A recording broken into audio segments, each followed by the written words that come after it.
The ocean is a mirror of our dreams, reflecting our dreams to the infinite sky above. Each wave that crashes upon the shore carries with it the promise of renewal, a reminder that no matter how turbulent the past, the tide always turns, offering a fresh start. In its vastness, the ocean embodies freedom.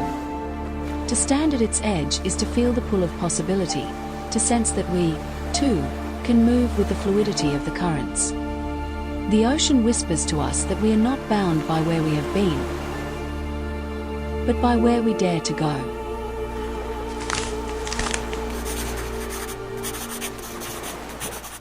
My goal in life was always to travel freely and see the beautiful world. However, 2 months ago, I was very far away from this goal. I was overworked, overwhelmed, and in declining health. I had been chronically ill with a sudden problem the doctors could not pinpoint. My life became a routine of going to work and going to the hospital afterward. I was spending all my time and money in a hospital or at a stressful job that did not benefit me. This was not the life I dreamed of. I needed a break. Trying to get a sense of my long-lost dreams again, I planned a weekend escape to a quiet beach town in Canton Province. The town, cozy. The trip, bittersweet. We only had 2 days to travel. I had to hurry back to work. I was also trying to push through while being sick. We went to the first beach location in the morning. I wanted to run and play, but was too tired. The next location we bought a lemonade tea, but I was unable to taste anything. Later we went to get some lunch. I was so exhausted and uncomfortable though, that I literally took a nap on these exact stairs. Then we went walking along the shoreline. I tried to run and sweat. I thought if I could sweat, I could get rid of some of the sickness and feel better. Of course, it didn't work. I felt very physically defeated, but only more mentally determined that I must get my life back. After a year, I saved up and finally quit the typical 9-to-5 life. And the good news kept coming. After a year of confusion and frustration, we finally found treatments for my medical issues. In just a few days, my life did a full 180. I was suddenly free of work deadlines and time constraints and back in my full health and energy. If you were suddenly free from society, in perfect health, and in your youth, what would you do with your life? What did I do? Well, I had to go back to Dabong, of course. This time, I'm back. This time, I have no illness and no time limit. We had no plan or no schedule.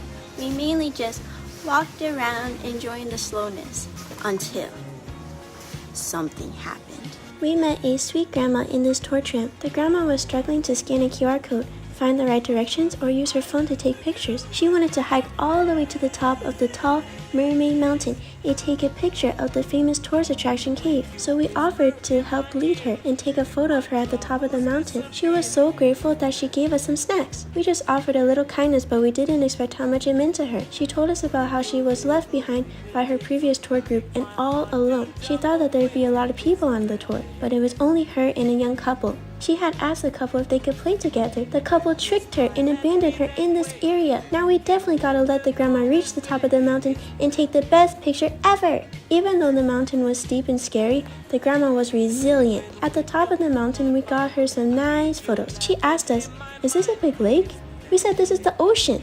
It was her first time ever to see the ocean. As we walked down the mountain, we chatted. She taught us some of her dialect from her hometown in Hubei. 这个我看你讲那个儿子。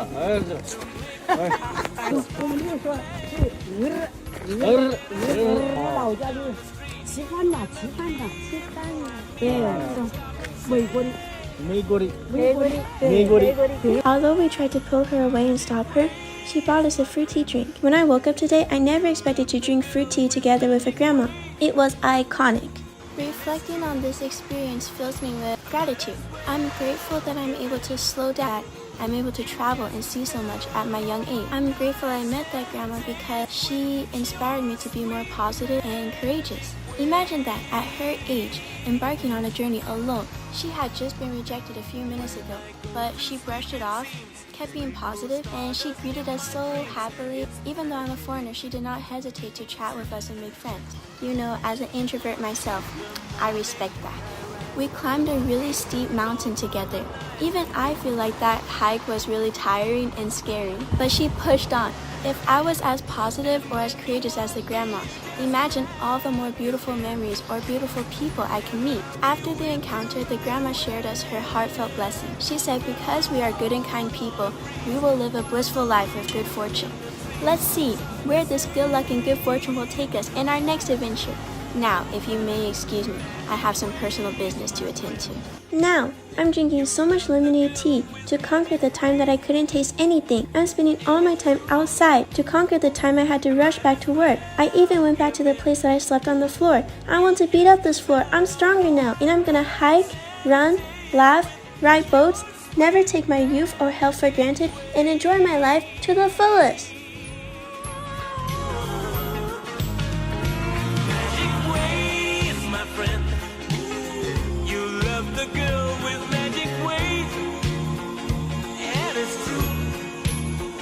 I might as